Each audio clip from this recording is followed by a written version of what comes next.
Well, the recent imposition of a 25% tariff on steel and aluminum imports by President Trump has raised global concerns about potential trade wars and their economic impact.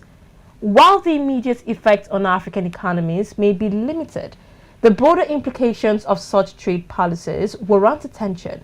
Well, we are joined by Tony Onazi Esq. He is a research associate at the African Center for Studies and of the United States.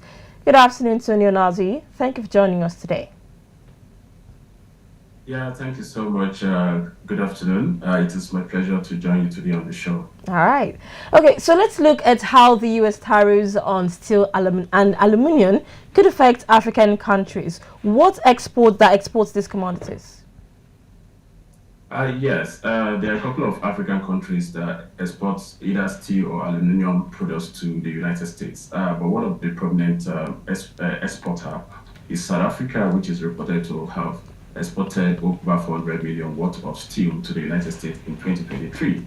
And interestingly, at this point in history, South African relation and the U.S. relation has, on a separate note, deteriorated. In the past few days or few weeks, if you want to be very accurate. Okay. So yes, it's going to have impact on some African countries like South Africa and even Nigeria. Although Nigeria is not a major exporter of steel to the United States, it exports a few millions of US dollar worth of steel to the United States. So that will also impact the Nigerian economy.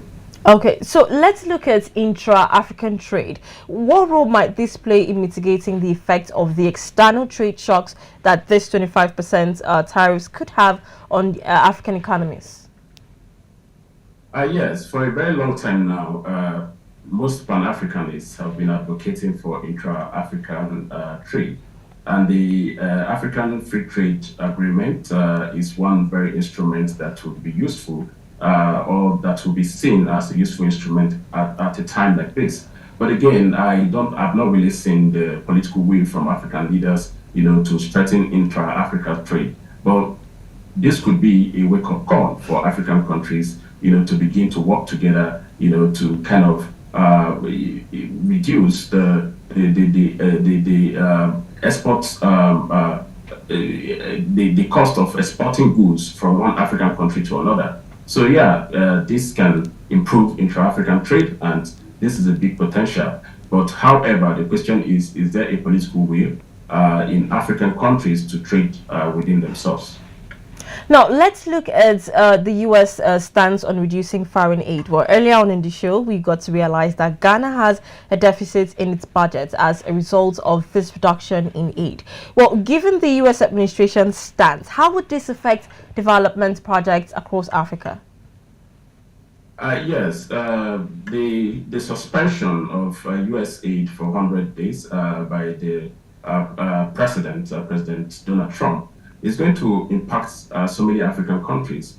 In addition to Ghana, Nigeria, for example, where you're calling from, about 600 million US dollars was donated to Nigeria in 2023, which was about 40% of Nigeria's head budget at the time. So as a matter of fact, it's going to affect Nigeria. And also in South Africa, the United States is one of the greatest donor, or if not the greatest, in terms of combating the spread of HIV and AIDS in South Africa, and also, helping patients to kind of, live a worthwhile life with, even though living with the virus. So as a matter of fact, it's going to actually affect African countries, especially in the health sector.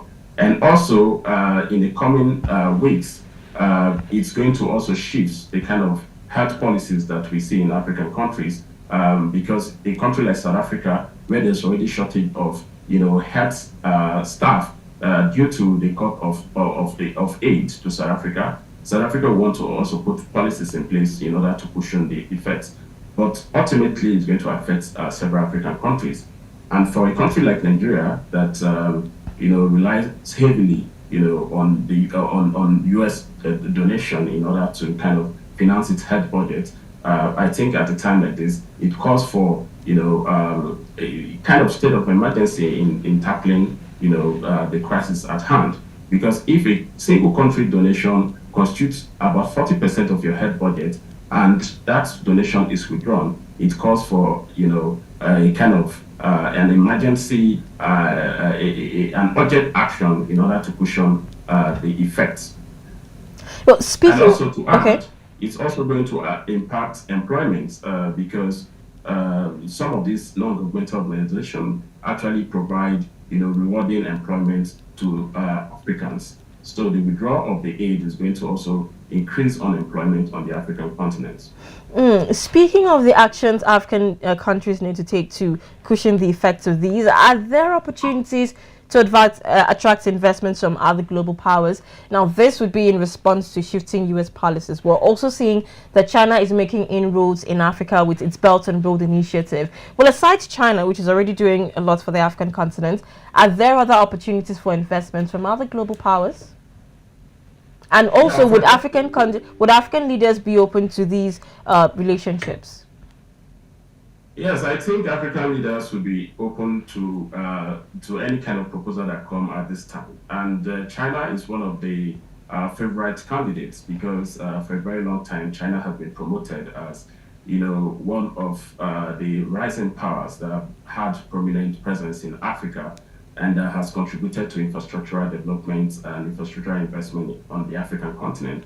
However, this is a new game for China because their major focus has been, infrastructure, and shifting now to humanitarian aid is going to be actually a new brand for them to play. So it will be interesting to see if there will be new actors in terms of supporting African countries to kind of,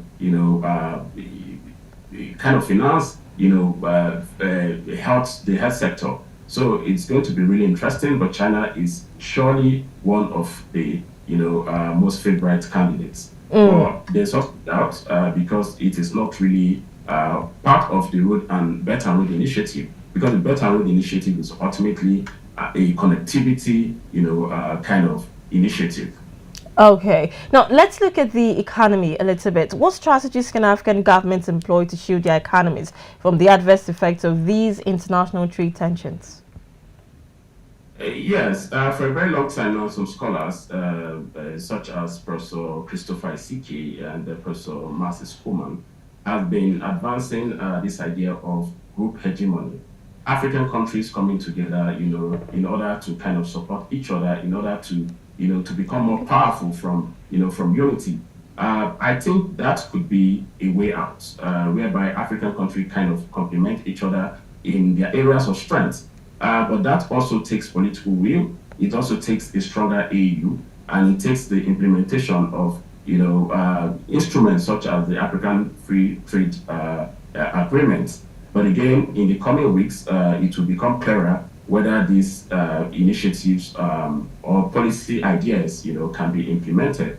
But again, for a very long time, most African scholars have seen, a united front, have seen continental cooperation as the only way that African countries, can really kind of bridge the global, economic inequality. So yes, coming together is one of the ideas. Then again, African leaders can refocus, can kind of redesign their scale of preference or their scale of spending.